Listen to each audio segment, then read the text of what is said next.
Hi everyone! Today we're going to talk about how to use conditional formatting in Microsoft Excel.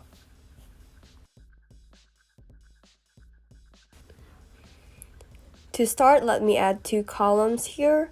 I'm going to put item column and status column. I'm going to add item 1, item 2 until item 10. Under status, I'm going to put available or out of stock in random order. And then select the column you want to format. Select conditional formatting and then new rule. There are different conditions that we can use, but for this example, we will use cell value equal to available or out of stock.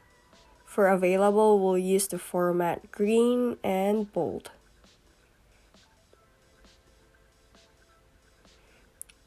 And then let's put the condition for out of stock.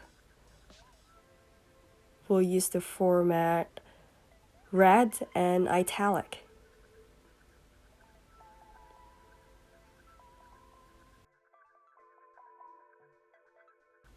There you go. So if you change the value of the cells, available or out of stock, the color will change as well as the font.